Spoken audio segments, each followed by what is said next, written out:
Hello மக்களே, எல்லாருக்கும் வணக்கம்.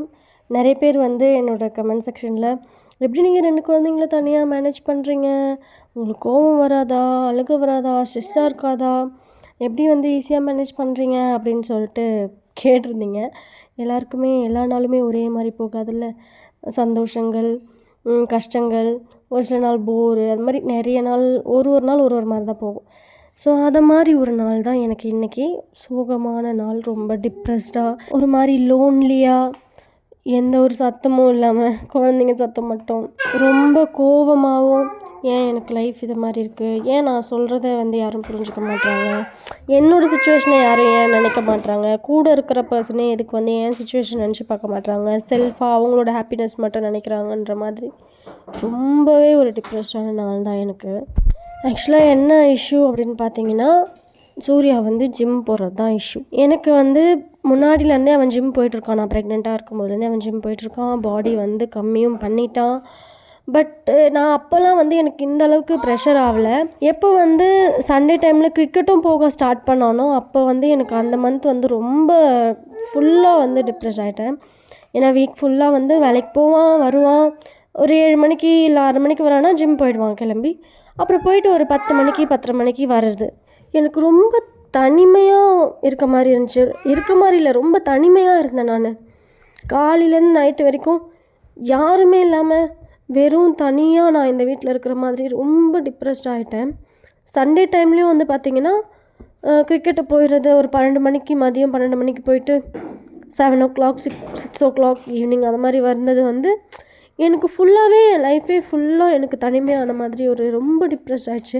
இந்த பேபிஸ் என்ன நான் மட்டும்தான் பொறுப்பா, அட்லீஸ்ட் எனக்கு எந்த ஒரு ஃபிசிக்கலாக இந்த வேலை செய்யணும் அந்த வேலை செய்யணும் பேபிஸ்க்கு அப்படின்லாம் இல்லை, மென்டலி எனக்கு கூட சப்போர்ட்டிவாக இருக்கணும்ல பார்ட்னர் அப்படின்றது தான். ஸோ ஈவினிங்காச்சும் அட்லீஸ்ட் ஒரு 7 மணிக்கு மேலே எனக்கு என் கூட யாருன்னா ஒரு ஆள் இருக்கிறாங்க, ஒரு பேச்சு தொன்ன சத்தம் இருக்காங்க அப்படின்ற ஒரு கூட நம்ம பார்ட்னர் இருக்காங்கன்ற ஒரு ஆதரவு தான் எனக்கு நான் எதிர்பார்த்தேன். வேறு எதுவுமே எனக்கு இது பண்ணணும் அது பண்ணணும், எனக்கு வேறு எந்த ஒரு எதிர்பார்ப்பும் என்கிட்ட இல்லை. ஸோ நான் ரொம்ப எனக்கு சண்டே டைமும் நான் சுத்தமாக தனியாக இருக்க மாதிரி ரொம்ப தனிமையாக நான் அந்த மந்த் எனக்கு ரொம்ப டிப்ரெஸ்ட் ஆகிட்டேன். அதனால் நான் 1 மந்த்துக்கு முன்னாடி இதுக்கு எதனா டெசிஷன் எடுத்தே ஆகணும்னு சொல்லிட்டு நான் முடிவு பண்ணி, அவன் ஜிம் ஒர்க் அவுட் பண்ணிகிட்டு இருந்த ஜிம்முக்கே நான் 2 குழந்தைங்களுமே தூக்கிட்டு போயிட்டு அவன்கிட்ட ஜிம் ஒர்க் அவுட் பண்ணிகிட்டு இருந்த அந்த இடத்துலையே அவங்க 2 குழந்தையுமே அவன்கிட்ட கொடுத்துட்டு நான் அங்கேருந்து கிளம்பி வந்துட்டேன். அவங்க ஜிம்மில் ஒர்க் அவுட் பண்ண எல்லாருமே பார்த்துட்டு இருந்தாங்க. நான் வீட்டில் எப்படி டயர்டாக அழுதுட்டு இருந்தேனோ அதே இதுவாக நான் அப்படியே போயிட்டு என் பேபிஸை கொடுத்துட்டு, என்னால் முடியல பார்த்துக்க முடியாது அப்படின்ட்டுன்னு அவன்கிட்ட 2 பேபிஸும் அங்கேயே கொடுத்துட்டு நான் அங்கேருந்து ஜிம்லேருந்து வீட்டுக்கு நடந்தே வந்துட்டேன்.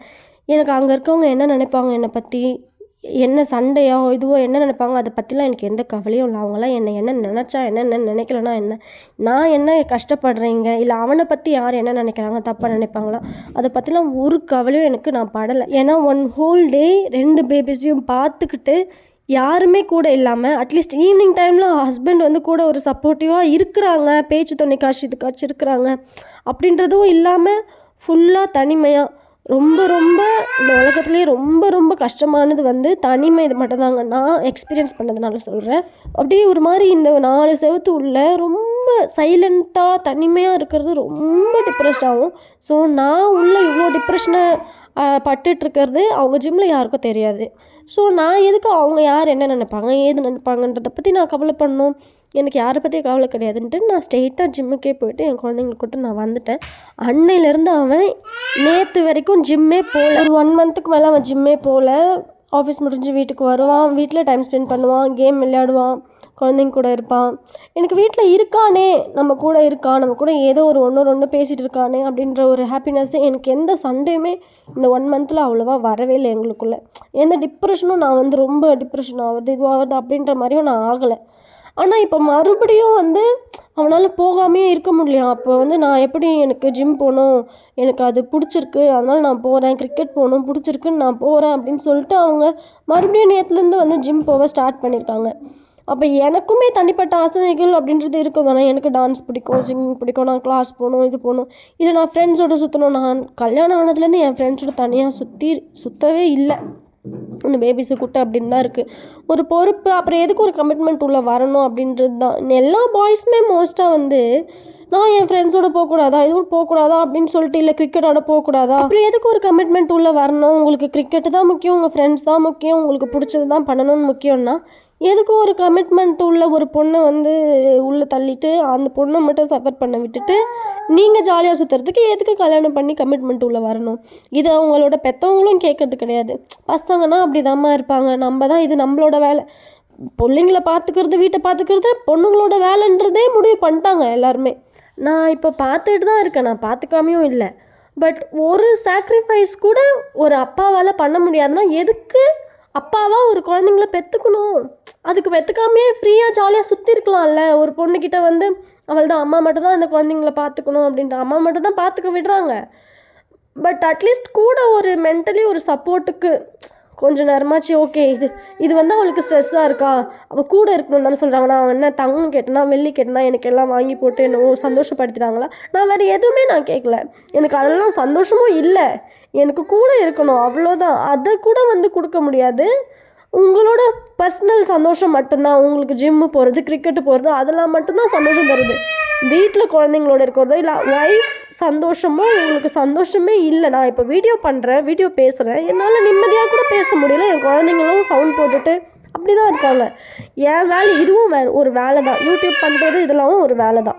ஸோ நானும் சம்பாரிச்சுக்கிட்டு குழந்தைங்களையும் பார்த்துக்கிட்டு ஸ்ட்ரெஸ்ஸாக வந்து நானும் தான் ஸ்ட்ரெஸ்ஸாக இருக்கேன். நான் என் ஸ்ட்ரெஸ்ஸை வந்து போக்கணுன்ட்டு நான் இது மாதிரி எங்கன்னா போக ஆரம்பித்தா அப்போ என்ன ஆகுறது? அப்படி நான் போயிட்டா அது வந்து சும்மா விட்டுருவாங்களா? நான் போகணும்னு சொன்னாலே உடனே வந்து உன்னை யார் வேணான்னு சொன்னா, நீ போக வேண்டியதானே அப்படின்ட்டுன்னு ஒரு இது வந்து பேச்சு வந்து வரும் நிறைய பேர். போக எங்கே முடியுது? பேபிஸை விட்டுட்டு நீங்கள் வந்து கிரிக்கெட்டு போகிறீங்க, ஜிம்மு போகிறீங்க, எங்கள் ஃப்ரெண்ட்ஸு கூட கோவா போகிறீங்க, இல்லைனா கொடைக்கானல் போகிறீங்கன்னா உங்களுக்கு வீட்டில் பார்த்துக்கிறதுக்கு உங்கள் குழந்தைங்கள பார்த்துக்கிறதுக்கு அவங்க அம்மா கிட்ட விட்டு போயிடுறீங்க, எங்கள் கிட்டே விட்டு போயிடுறீங்க. அதனால் நீங்கள் எங்கள் கிட்டே வந்து பத்திரமா இருப்பாங்க அப்படின்ட்டுன்னு ஒய்ஃப் கிட்ட விட்டுட்டு அசால்ட்டாக நீங்கள் ஜாலியாக சுற்ற போயிடுவீங்க. நாங்கள் யாரை நம்பி விட்டு போக முடியும் எங்கள் குழந்தைங்கள? நீங்கள் பத்திரமா ஒரு அரை மணி நேரம் கூட வந்து பார்த்துக்கிறது கிடையாது, முழுசாக பார்த்துக்க முடியாது. நாங்கள் எப்படி அவங்க வந்து எங்கள் குழந்தைங்கள சரி இவங்க பார்த்துப்பாங்க நிம்மதியாக நாங்கள் எப்படி போக முடியும்? போகவே முடியாது எங்களால். அட்லீஸ்ட் ஒரு சாக்ரிஃபைஸ் வந்து பண்ணலாம்ல.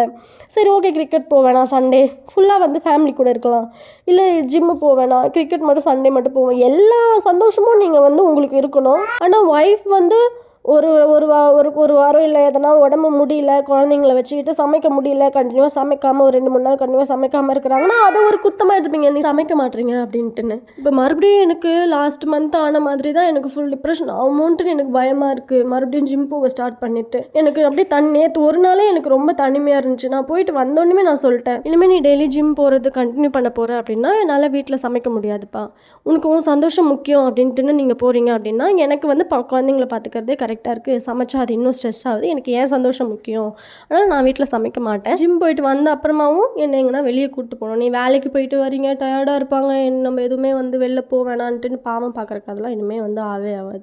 ஜிம்மு போகிறது ஒர்க் அவுட் பண்ணுறதுக்கு நல்லா இருக்குல்ல உடம்பு, என்னை வெளிலையும் கூப்பிட்டு போங்கன்னு சொல்லிட்டேன். இதெல்லாம் வந்து எதுக்கு வீடியோவில் சொல்லிட்டு இருக்கீங்க அப்படின்னு நிறைய பேர் வந்து கேட்பீங்க. நிறைய பேர் நினச்சிட்டு இருப்பீங்கல்ல லைஃப் வந்து நல்லா சூப்பராக எப்பயுமே ஒரே மாதிரி தான் போவோம் அப்படின்லாம் இல்லை. இது மாதிரி கஷ்டமும் இருக்குது, பேக்கில் அது அனுபவிக்கிறவங்களுக்குலாம் தெரியும். ஸோ அதுவும் ரியாலிட்டியும் உங்களுக்கு தெரியணுன்றதுனால நான் ஷேர் பண்ணுறேன். ஸோ உங்களில் யாருன்னா இது மாதிரி நீங்கள் ஃபேஸ் பண்ணுறீங்க, இல்லைனா நீங்கள் உங்களோட கஷ்டங்கள் அது மாதிரி எதனா இருந்துச்சுன்னா நீங்கள் கமெண்ட் செக்ஷனில் சொல்லுங்கள். கொஞ்சம் படிக்கும்போது வந்து ஆறுதலாக இருக்கும், பரவாயில்ல நம்மள மாதிரி நிறைய பேர் இருக்காங்க அப்படின்ட்டுன்னு. தேங்க்ஸ் ஃபார் வாட்சிங் திஸ் வீடியோ மக்களே, பாய்.